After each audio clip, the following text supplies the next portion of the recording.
si vous le permettez, M. Oui. Bricot, je voulais peut-être juste amener un élément peut-être plus réglementaire pour répondre directement à votre question. Vous voulez savoir qu'est-ce que vous pouvez faire? Que les citoyens peuvent faire. Voilà, quand je dis vous, je prends en considération l'ensemble des citoyens pour contraindre davantage les administrations municipales à systématiquement consulter les citoyens. Ça, c'est le souhait que vous exprimez. Est-ce que je comprends bien? Systématiquement, en tout cas, mettons. On va y aller avec cette généralité-là.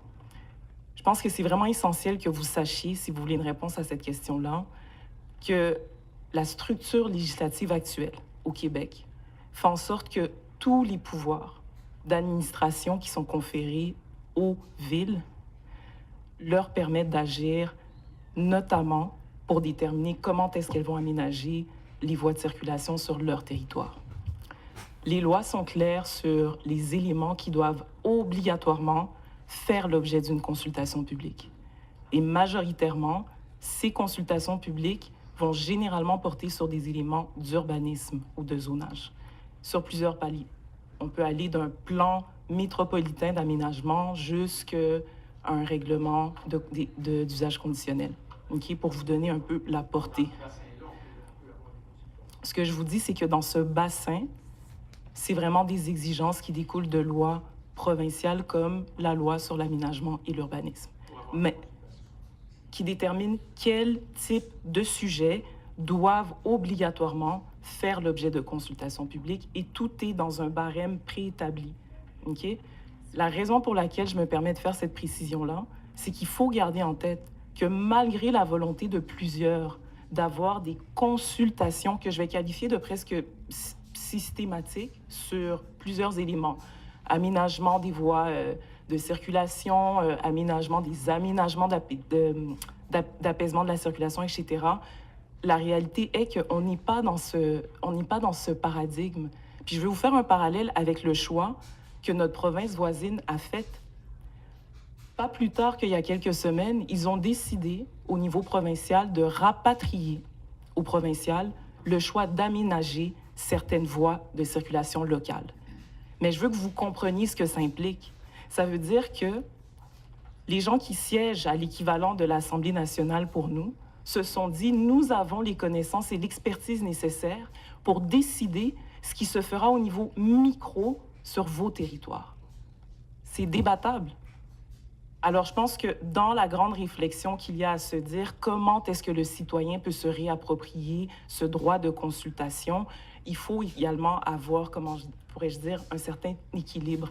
Parce qu'il y a un volet où c'est sûr qu'il y aura toujours de l'insatisfaction, mais dans le contexte légal actuel, le pouvoir d'administrer permet aux villes d'agir sur notamment l'élément qui fait l'objet de votre doléance et ce qui doit faire l'objet de consultation publique est prévu à la loi.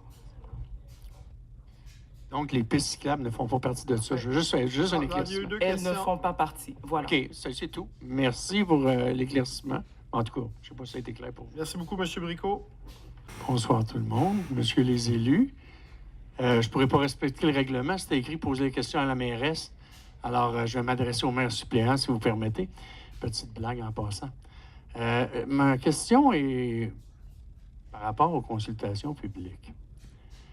À l'automne dernier, au Centre Le Salien, il y a eu une présentation où les gens étaient informés qu'il y aurait un projet pilote de pistes cyclables sur la rue Louvain et Legendre. Les gens ont été informés, hein? Il y a plus d'une centaine de personnes. Personne n'avait été consulté à ce moment-là. Pardon? C'est moi qui pose la question, madame. Juste rester avec Oui, c'est pour ça. Puis là, ben, les élus, vous étiez là, la mairesse aussi, puis je me suis adressé aux élus, puis là, on m'a dit, oh non, vous étiez juste là pour... parce que c'est une soirée d'information, mais c'est pas à vous qu'on pose la question. Alors, j'ai posé la question, vu que c'est un projet pilote, s'il y aurait une consultation. On nous a dit, à tout le monde, qu'il y en aurait une dans un an. On est un an plus tard, il n'y a pas de consultation. Pour ceux qui ne me connaissent pas, moi, je suis propriétaire du Journal de Saint-Michel. Alors, au journal, moi, au lieu de recevoir un courriel disant qu'il y aurait une consultation, j'ai reçu un communiqué disant qu'il y aurait un nouvel réaménagement de la rue Louvain, que vous avez parlé tantôt, et que que là, vous l'avez dit tantôt, les citoyens seraient devant un fait où il y aurait 2 présentations, puis il y aurait à choisir. Moi, je pose la question à l'effet qu'il y a un an, les citoyens ont demandé une consultation. Vous avez dit qu'il y en aurait une. Puis là, à la place de ça, les citoyens se font présenter quelque chose qu'ils ne veulent peut-être pas, hein, parce qu'il y a un an, ils ne voulaient pas de piste cyclable là. Puis là, ben, le choix qu'ils vont avoir, c'est choisir celui qui est beau comme ça ou celui qui est beau comme ça.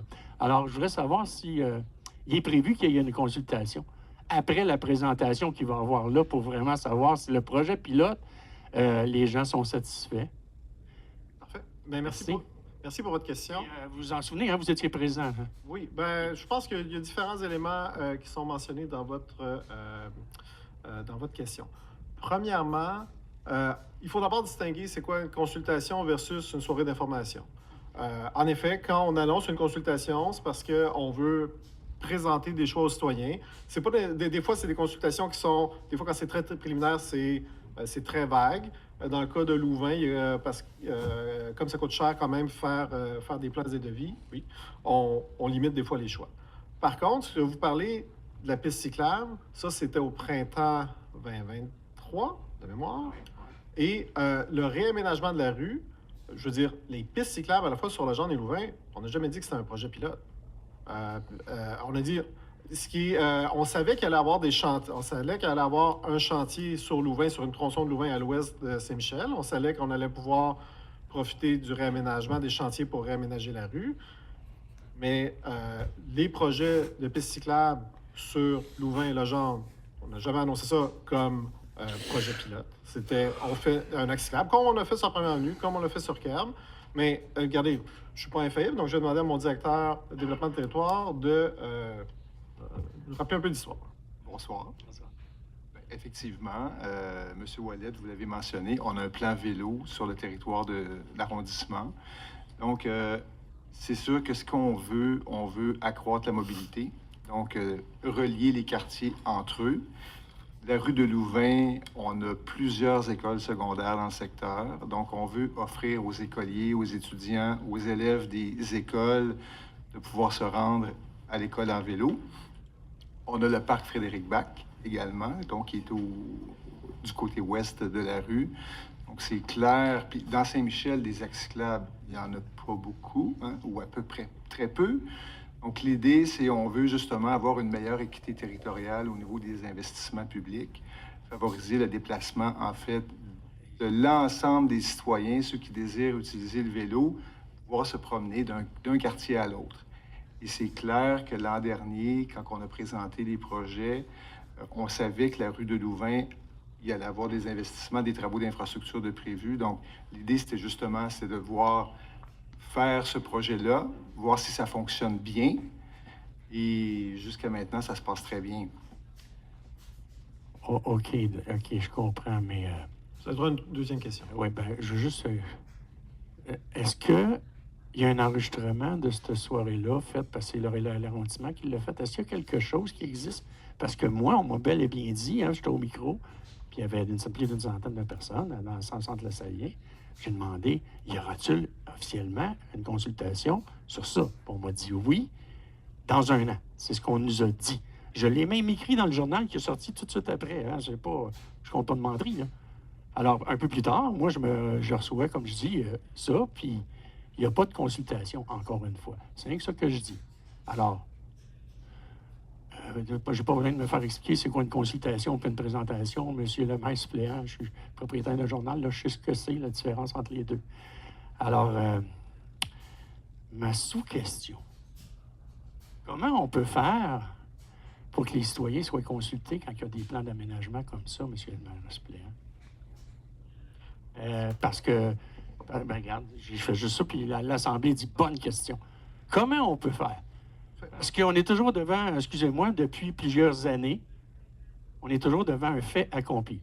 Une information, soirée d'information, ou bien non, regarde, une belle soirée de présentation porte ouverte comme jeudi soir prochain. Expliquez-moi comment les citoyens, là, ben, je vous invite à écouter parce que c'est pas moi qui vais aller faire les représentations par la suite. Comment est-ce qu'on peut faire? Y a-t-il un moyen qui existe?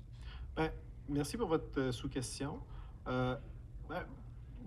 différents niveaux de réponse. Premièrement, le plan vélo, c'est un plan vélo d'agglomération. Donc, on ne peut pas faire une piste cyclable si ce n'est pas au plan vélo d'agglomération. Et le plan vélo d'agglomération a été voté à l'unanimité ici par tous les membres présents au conseil municipal. Les pistes aussi, on les vote ici, les contrats, on les a votés aussi à l'unanimité. Il faut savoir que si on prend par exemple au niveau du vélo, mais on pourrait prendre d'autres exemples.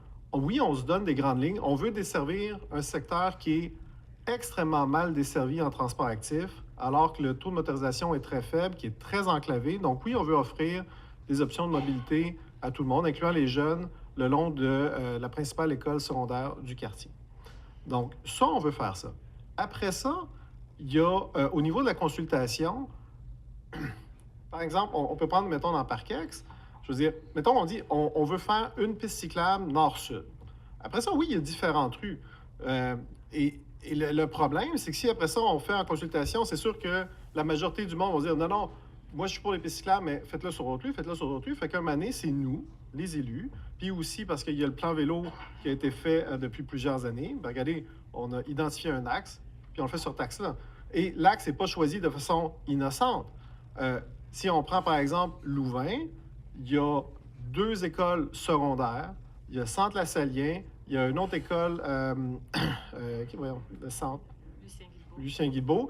Ça relie le parc Frédéric-Bach. On vient encore de donner un autre contrat. Ça va devenir le 2e plus grand parc à terme. Puis à l'autre côté, il y a le parc Sainte-Lucie. Oui, Sainte-Lucie, exactement. Là, on relie les deux d'une façon sécuritaire. Donc, oui, à la fin, les élus, on est là pour trancher, puis on est là pour faire des projets pour le bien de la collectivité. Ah, il y a Madame... Merci. ma collègue qui veut juste rajouter. Ben ouais, OK, je vais attendre avant de remercier.